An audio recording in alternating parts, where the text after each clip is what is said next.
जब दो बॉडीज के बीच में कोलिजन होता है तो कोलिजन के बाद उनकी जो वेलोसिटी है वो चेंज हो जाती है ना।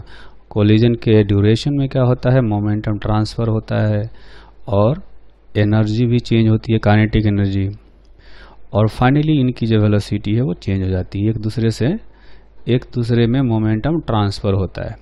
तो कोलिजन का जो कॉन्सेप्ट है उस कॉन्सेप्ट को सीखने के लिए, बढ़िया से समझने के लिए हमें कुछ नए टर्म्स को जानना ज़रूरी है।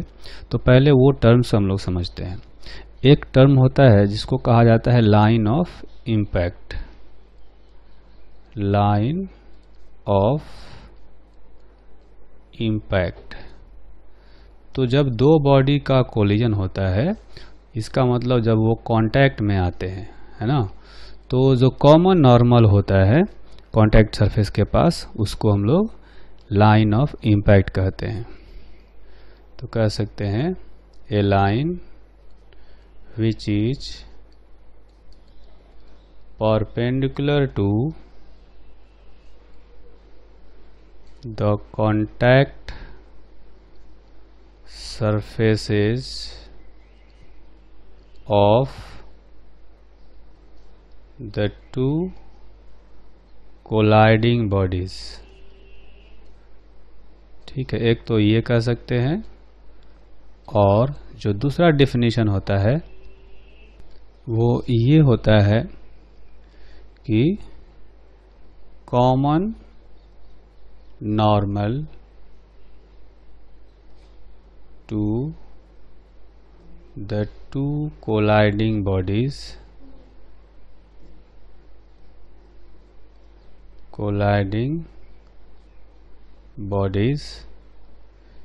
is called line of impact। तो ये हो गया डेफिनेशन। इसको एक फिगर से समझते हैं। जैसे मान लेते हैं कि ये एक ऑब्जेक्ट है जो किसी तरह से इस डायरेक्शन में ऐसे ट्रैवल कर रहा था v1 वेलोसिटी से, और ये दूसरे ऑब्जेक्ट से टकरा गया। ये दूसरा ऑब्जेक्ट जो है वो ये है। ये हो सकता है रेस्ट पर हो सकता है कहीं चल रहा हो, है ना। तो इनका जो कॉमन नॉर्मल है, आप देखेंगे ये इनका पॉइंट ऑफ कांटेक्ट है। तो पॉइंट ऑफ कांटेक्ट पर दोनों पर परपेंडिकुलर डालेंगे ऐसे, तो इस जो राइट वाला बॉल है इस पर नॉर्मल फोर्स लगेगा इधर, और लेफ्ट वाले बॉल पर नॉर्मल फोर्स लगेगा इधर। ये नॉर्मल फोर्स इम्पल्सिव होता है। तो ये जो लाइन ड्रॉ किया है हमने हॉरिजॉन्टल डायरेक्शन आप देख रहे हैं, ये जो लाइन है इसी को लाइन ऑफ इम्पैक्ट कहा जाता है। क्योंकि इसी लाइन ऑफ इम्पैक्ट के अलोंग ही फोर्स लगता है, नॉर्मल फोर्स लगता है, इसलिए इसी डायरेक्शन में इनका मोमेंटम चेंज होता है या मोमेंटम ट्रांसफ़र होता है। ऐसा मान लेते हैं कि कोई वाल है और वाल से आकर के एक बॉल टकराता है ना। ये बॉल यहाँ आकर टकरा गया, तो इनका जो कॉमन नॉर्मल होगा वो देखेंगे कि इनके पॉइंट ऑफ कांटेक्ट के पास में ये हो गया नॉर्मल। यही लाइन ऑफ इम्पैक्ट भी है, यही लाइन ऑफ इम्पैक्ट है। तो इस बॉल पर जो फोर्स लगेगा, नॉर्मल फोर्स, वो इसी लाइन ऑफ इम्पैक्ट के लॉन्ग लगेगा। तो इसका मोमेंटम चेंज होगा इसी डायरेक्शन में। तो ये कह सकते हैं कि momentum transfer from one body to other during collision takes place along line of impact, because impulsive force, impulsive normal force कह सकते हैं, impulsive normal force acts on the two colliding bodies along line of impact, along line of impact। तो आप देख सकते हैं कि ये जो दो पार्टिकल है यहाँ पर, इन पर अगर कोई कहा जाए कि जो फोर्स है वो हॉरिजॉन्टल डायरेक्शन में एक दूसरे के ऊपर लगा रहे हैं लाइन ऑफ इफेक्ट के पैरेलल, तो एक का मोमेंटम चेंज होगा, है ना, और उसी डायरेक्शन में, और दूसरे का भी उसी डायरेक्शन में चेंज होगा। परपेंडिकुलर डायरेक्शन में इनका जो मोमेंटम है वो या वेलोसिटी है वो चेंज नहीं होता है। तो ये भी कह सकते हैं कि component of velocities of colliding bodies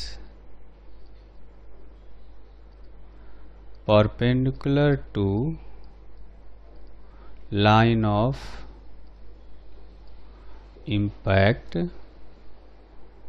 इसको हम लोग ऐसे लिख सकते हैं, perpendicular to line of impact do not change.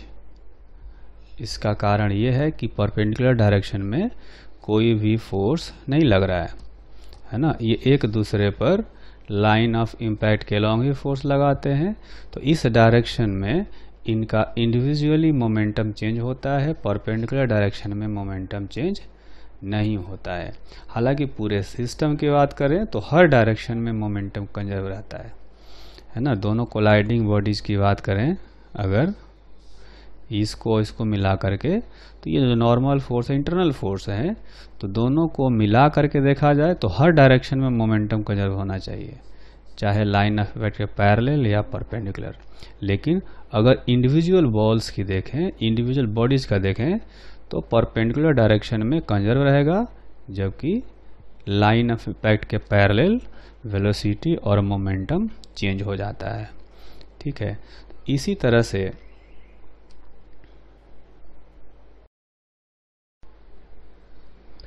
Collision में जो दूसरा टर्म होता है उसको कहा जाता है coefficient of restitution. Coefficient of restitution, इसका सिंबल होता है E। तो कोएफिशिएंट ऑफ रेस्टिट्यूशन को समझने के लिए हमें ये समझना पड़ेगा कि जब कोलिजन होता है तो कैसे होता है और कोलिजन के ड्यूरेशन में क्या क्या होता है। ठीक है, तो इसको समझने के लिए हमने एक फिगर बनाया है। आप देखेंगे ये जो फिगर है ये है बिफोर कोलिजन। बिफोर कोलिजन देखेंगे कि एक m1 मास का बॉल है जो कि u1 वेलोसिटी से चल रहा है, और दूसरा एक बॉल है जिसका मास है m2, वो u2 वेलोसिटी से चल रहा है। u2 जो है वो u1 से छोटा है, यानी कि जो आगे चल रहा है ये इधर चल रहा होगा और ये इधर चल रहा है। तो जो आगे चल रहा है वो स्लो है, पीछे वाला तेज है, तो इनके बीच में अप्रोच हो रहा होगा, दोनों पास में आ रहे होंगे। पास में आने के बाद क्या होगा, ये कांटेक्ट में आएंगे। कांटेक्ट में आएंगे तो क्या होता है कि एक ऐसा टाइम आता है जब दोनों की वेलोसिटी बराबर हो जाती है, जब मैक्सिमम डिफॉर्मेशन होता है ना। ऐसे ऑब्जेक्ट होते हैं जब कोलिजन होता है तो उनका शेप बिगड़ जाता है, और जब शेप बिगड़ता है तो उसमें क्या होता है, कुछ पोटेंशियल एनर्जी चली जाती है, धीरे धीरे वो पोटेंशियल एनर्जी गायब होती है और काइनेटिक एनर्जी वापस आ जाती है। ठीक है, तो जब मैक्सिमम डिफॉर्मेशन होता है उस इंस्टेंट पर दोनों की वेलोसिटी इक्वल होती है। तो ये जो इंस्टेंट हमने दिखाया है ड्यूरिंग कोलिजन में, वो इंस्टेंट है जब दोनों की वेलोसिटी इक्वल है। उसके बाद ये सेपरेशन शुरू होता है इनके बीच में, है ना, मतलब गैप जो है वो बढ़ने लगता है, शेप को रिगेन करने लगते हैं, फिर ये कांटेक्ट छोड़ देते हैं, है ना, एक दूसरे से कांटेक्ट गायब हो जाता है। तो पहले ये कांटेक्ट में आए, फिर इनका मोमेंटम ट्रांसफ़र हुआ और मोमेंटम ट्रांसफ़र होने के बाद ये फिर से सेपरेट हो गए। तो जब सेपरेट होंगे तो ये m1 मास वाला बॉल है वो v1 से चलने लगा, m2 मास वाला बॉल है वो v2 से चलने लगा। अब m2 की वेलोसिटी कोलिजन से पहले कम थी और कोलिजन के बाद इसकी वेलोसिटी ज़्यादा हो गई m1 के रेस्पेक्ट में देखें तो। ठीक है, तो ये तो हमने एक नॉर्मल तरीके से समझ लिया, लेकिन ड्यूरिंग कोलिजन क्या होता है, कैसे डिफॉर्मेशन होता है, कैसे पोटेंशियल एनर्जी आती है, उसको समझने के लिए हमने एक नीचे फिगर बनाया है ना। इस नीचे वाले फिगर में आप देखेंगे ये जो फिगर है ये हमने बनाया है ड्यूरिंग कोलिजन का जो केस है इसको समझने के लिए। तो इसको समझने के लिए आप देखेंगे कि जो दूसरा बॉल है उसमें हमने एक स्प्रिंग जोड़ दिया है। मान लेते हैं कि बॉल बिल्कुल रिजिड है, रिजिड है तो उसमें कोई शेप चेंज नहीं होगा। हमने शेप चेंज को समझने के लिए हमने एक स्प्रिंग लगा दिया है। ठीक है, तो पहले देखेंगे कि जो m1 बॉल है ये ऐसा मान लेते हैं कि ये u1 वेलोसिटी से जा रहा है, ये u1 से जा रहा है और ये u2 से जा रहा है। ठीक है, u2 छोटा है u1 से, तो पहले पास में आएंगे, फिर यहाँ पर क्या हुआ कि यहाँ पर ये कांटेक्ट में आ गए, है ना। शुरू में इसकी वेलोसिटी अभी भी u2 होगी, इसकी वेलोसिटी अभी भी u1 होगी, u2 अभी भी u1 से छोटा है। ये जस्ट कांटेक्ट में आए हैं तब के सिचुएशन दिखाया गया है। ठीक है, अब देखेंगे कि इसकी वेलोसिटी चूंकि बड़ी है तो ये पास में जा रहा होगा, अप्रोच हो रहा होगा, तो स्प्रिंग में कंप्रेशन होगा, है ना। स्प्रिंग में कंप्रेशन होने का मतलब है कि उसमें पोटेंशियल एनर्जी स्टोर होनी शुरू हो जाएगी। अगर उसमें पोटेंशियल एनर्जी जाएगी तो बॉल्स की जो काइनेटिक एनर्जी है वो धीरे धीरे कम होने लगेगी। ठीक है, तो जैसा कि हमने स्प्रिंग मास सिस्टम में पढ़ा कि जब मैक्सिमम डिफॉर्मेशन होता है स्प्रिंग में तो इसके दोनों एंड की वेलोसिटी इक्वल हो जाती है। तो वही केस यहाँ पर आएगा, जब स्प्रिंग में मैक्सिमम कंप्रेशन हो जाएगा तो इन दोनों की जो वेलोसिटी है वो इक्वल हो जाएगी। मान लेते हैं कि वो v हो गई। ठीक है, ये मैक्सिमम कंप्रेशन वाला स्टेट है। ठीक, अच्छा, जब मैक्सिमम कंप्रेशन हो जाएगा अब उसके बाद क्या होगा, अभी तक देखेंगे कि ये जो u1 था ये धीरे धीरे डिक्रीज हो रहा था क्योंकि स्प्रिंग फोर्स इस पर उल्टा लगा रहा होगा। तो u1 डिक्रीज हो रहा होगा और u2 से ये धीरे धीरे बढ़ रहा होगा, है ना। तो इसकी वेलोसिटी दूसरे वाले की जो वेलोसिटी है वो वेलोसिटी u2 से बढ़ते बढ़ते ये v हो गई और इसकी u1 से घट करके v हो गई, है ना। आप इसमें देखेंगे कि जो v है ये v कम हो गया है u1 से और ये जो v है ये बढ़ गया है u2 से। u2 पहले कम था, ठीक है, क्योंकि m2 पर फोर्स इधर लग रहा होगा नॉर्मल फोर्स और इस पर नॉर्मल फोर्स इधर लग रहा होगा। तो इसकी वेलोसिटी घट रही थी, इसकी वेलोसिटी बढ़ रही थी। तो यहाँ पर आ गया मैक्सिमम कंप्रेशन, या यूं कहें कि मैक्सिमम डिफॉर्मेशन हो गया। ठीक है, उसके बाद क्या होगा, ये जो कंप्रेशन है धीरे धीरे कम होना शुरू होगा। ठीक, अब कंप्रेशन धीरे धीरे गायब होने लगेगा। तो ध्यान रखना है कि कंप्रेशन गायब हो रहा है, कांटेक्ट अभी नहीं छूटा है ना। जो मैक्सिमम कंप्रेशन हो गया होगा तो कंप्रेशन धीरे धीरे कम हो रहा होगा। ठीक है, तो कंप्रेशन कम होने से क्या होगा कि पोटेंशियल एनर्जी फिर से गायब होने लगेगी और काइनेटिक एनर्जी वापस आने लगेगी, है ना। तो किसी कोलिजन में क्या होता है कि सारा एनर्जी वापस आ जाता है। किसी कोलिजन में ऐसा होता है कि जो स्प्रिंग है उसने अपना सारा शेप जो है रिगेन कर लिया, उसका सारा कंप्रेशन गायब हो गया, है ना। तो सारा कंप्रेशन गायब होने का मतलब है कि सारी पोटेंशियल एनर्जी वापस काइनेटिक एनर्जी में कन्वर्ट हो जाएगी।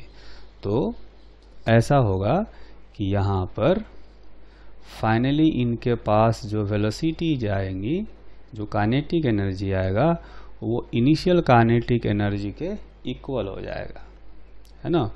किसी किसी केस में क्या होता है कि जब मैक्सिमम कंपरेशन से शेप को रिगेन करना ये शुरू करेंगे, है ना, शेप को रिगेन करना शुरू करेंगे तो कुछ शेप ये वापस रिगेन कर लेंगे, लेकिन कंप्लीटली रिगेन नहीं करेंगे।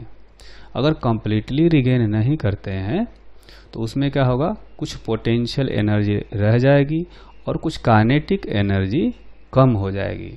मतलब यहाँ जो काइनेटिक एनर्जी थी शुरू में, उससे यहाँ पर काइनेटिक एनर्जी फाइनली कम रहेगी। तो ऐसे कोलिजन को हम लोग कहते हैं इन इलास्टिक कोलिजन। ठीक है, जिस कोलिजन में सारी काइनेटिक एनर्जी वापस आ जाए, मतलब स्प्रिंग का जो शेप है वो कंप्लीटली रिगेन कर लिया जाए, तो उस टाइप के कोलिजन को परफेक्टली इलास्टिक कोलिजन कहा जाता है। ठीक है, किसी कोलिजन में ऐसा हो सकता है कि जैसे ही मैक्सिमम कंप्रेशन हुआ उसके बाद शेप को रिगेन ही नहीं कर पाया, है ना। अगर शेप को रिगेन ही नहीं कर पाएगा तो पोटेंशियल एनर्जी थोड़ी भी वापस काइनेटिक एनर्जी में कन्वर्ट नहीं होगी, और जब कन्वर्ट नहीं होगी तो उस केस में काइनेटिक एनर्जी का जो लॉस होगा वो सबसे ज़्यादा होगा, है ना। और उसमें क्या होगा कि चूंकि जो डिफॉर्मेशन था उसके साथ में ही चलते रहेंगे, मतलब डिफॉर्मेशन में दोनों इक्वल वेलोसिटी से चल रहे थे तो इक्वल वेलोसिटी से ही चलते रहेंगे, वो सेपरेशन थोड़ा भी नहीं होगा। स्प्रिंग का जो डिफॉर्मेशन है, जो कंप्रेशन था, वो थोड़ा भी गायब नहीं होगा। इसका मतलब है कि दोनों एक साथ में चिपक करके चलते रहेंगे। तो वैसे कोलिजन को परफेक्टली इन इलास्टिक कोलिजन कहा जाता है। ठीक है, तो आप देखेंगे कि जो कोलिजन है उस ड्यूरेशन में क्या क्या फेनोमेना होते हैं। तो ये होता है कि पहले हमने जो स्प्रिंग लगाया था उसको मैं बता रहा हूँ कि जो स्प्रिंग हमने इसलिए लगाया था ताकि जो बॉल में जो डिफॉर्मेशन होता है उसको समझ सकें। तो डिफॉर्मेशन को समझने के लिए हमने स्प्रिंग लगाया था। तो जैसे जैसे स्प्रिंग में डिफॉर्मेशन होता है तो स्प्रिंग में पोटेंशियल एनर्जी आती है, वैसे ही जब बॉल्स में डिफॉर्मेशन होता है तो उनके अंदर भी इलास्टिक पोटेंशियल एनर्जी आती है। और जैसे जैसे स्प्रिंग शेप रिगेन करता है तो इसकी पोटेंशियल एनर्जी गायब होती है। वैसे ही जब बॉल में डिफॉर्मेशन धीरे धीरे गायब होने लगता है, कोई मान लेते हैं रबर का बॉल हो, वो पिचक गया हो, उसका पिचकना धीरे धीरे गायब होने लगा, तो क्या होगा कि उसकी पोटेंशियल एनर्जी धीरे धीरे गायब होने लगेगी और काइनेटिक एनर्जी में कन्वर्ट होने लगेगी, है ना। तो उसी चीज को, डिफॉर्मेशन को समझने के लिए हमने स्प्रिंग लगाया था। तो हमने यहाँ पर क्या सीखा, ये सीखा कि पहले जो M1 ब्लॉक है वो तेज चल रहा है M2 से, फिर कांटेक्ट में आते हैं। कांटेक्ट में आते हैं तो इनके शेप में चेंजेज आते हैं। शेप में चेंज आता है तो पोटेंशियल एनर्जी बढ़ती जाती है, काइनेटिक एनर्जी घटती जाती है। एक ऐसा इंस्टेंट आता है जब दोनों की वेलोसिटी बराबर हो गई तो वहाँ पर मैक्सिमम डिफॉर्मेशन होता है, वहाँ पर पोटेंशियल एनर्जी मैक्सिमम होती है और काइनेटिक एनर्जी मिनिमम होती है। ठीक, और उसके बाद क्या होता है, ये शेप को रिगेन करना शुरू करते हैं। शेप को रिगेन करना शुरू करते हैं, अगर जितना रिगेन कर लेंगे उतनी पोटेंशियल एनर्जी फिर से वापस काइनेटिक एनर्जी में कन्वर्ट हो जाएगी। ठीक है, अगर कंप्लीटली शेप रिगेन नहीं कर पाए तो कुछ पोटेंशियल एनर्जी परमानेंटली उनके अंदर रह जाती है, इसलिए फाइनल काइनेटिक एनर्जी कम हो जाती है। ठीक है, तो ये जो चीज़ें हैं कि किस में एनर्जी, काइनेटिक एनर्जी वापस आ जाएगी या किस में नहीं आएगी, ये डिपेंड करता है उन दो बॉडीज के बीच में एक टर्म होता है कोएफिशिएंट ऑफ रेस्टिट्यूशन, ये इस पर डिपेंड करता है ना। ये कोएफिशिएंट ऑफ रेस्टिट्यूशन बताता है कि इनके बीच में जो काइनेटिक एनर्जी का लॉस है वो कितना होगा या नहीं होगा, इसे एक आइडिया लगाया जा सकता है। एक्चुअली में इसका जो डेफिनेशन होता है वो ये होता है, कोएफिशिएंट ऑफ रेस्टिट्यूशन का जो डेफिनेशन है वो हम लोग कुछ इस तरह से लिखते हैं कि रिलेटिव वेलोसिटी ऑफ, इसको लिखते हैं relative velocity of separation divided by relative velocity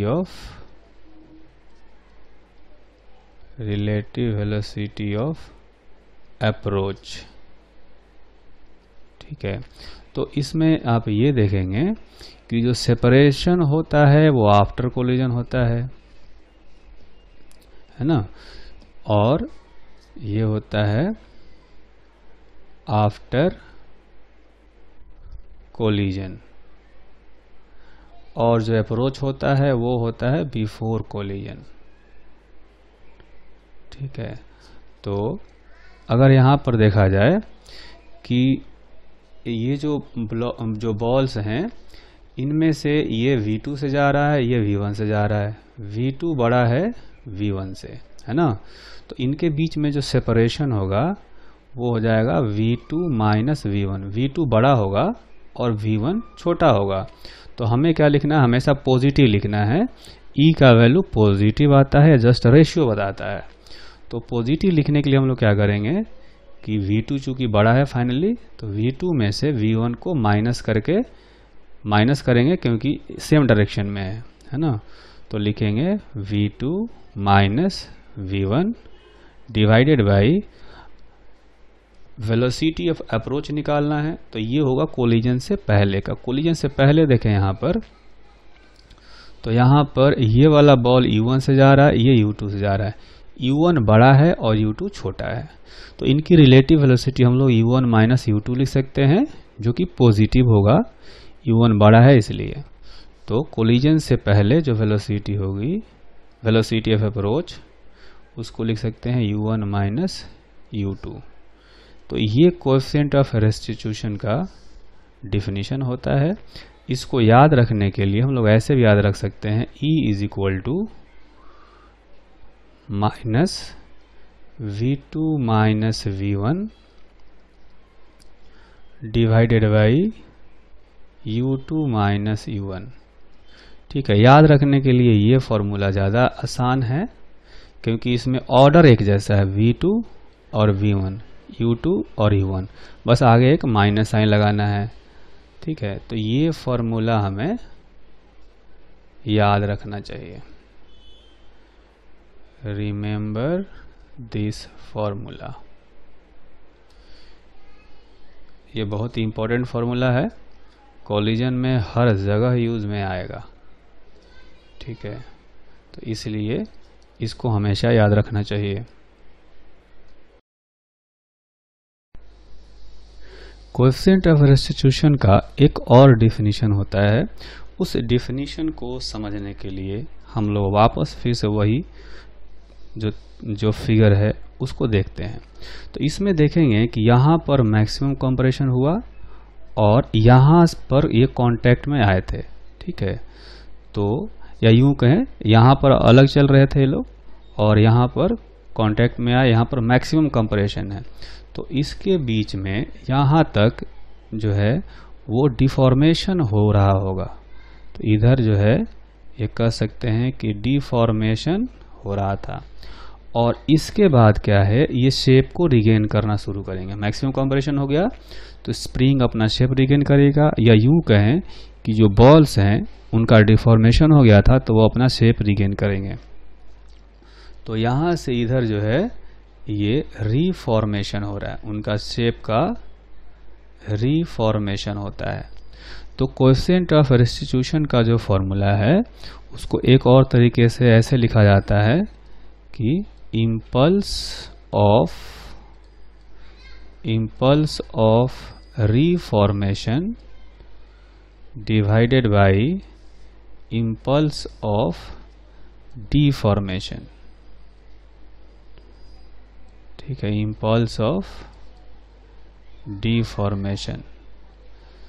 तो अगर हमें इम्पल्स ऑफ रीफॉर्मेशन निकालना है, इम्पल्स ऑफ रीफॉर्मेशन, तो इम्पल्स हम लोग दोनों बॉडीज में से किसी एक बॉडी पर भी निकाल सकते हैं, एक ही बॉडी का रखना चाहिए।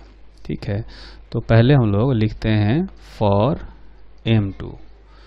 तो M2 जो बॉल है उस पर देखेंगे कि नॉर्मल फोर्स किधर लगेगा, इधर के डायरेक्शन में, है ना। इस डायरेक्शन को, राइटवर्ड डायरेक्शन को हम लोग मान लेते हैं कि पॉजिटिव है। ठीक है, तो इधर मान लेते हैं ये पॉजिटिव डायरेक्शन है, लेफ्टवर्ड डायरेक्शन निगेटिव है। तो इस पर जो भी फोर्स लग रहा होगा इधर, नॉर्मल फोर्स, यहाँ से इधर, तो NDT कह सकते हैं उसको।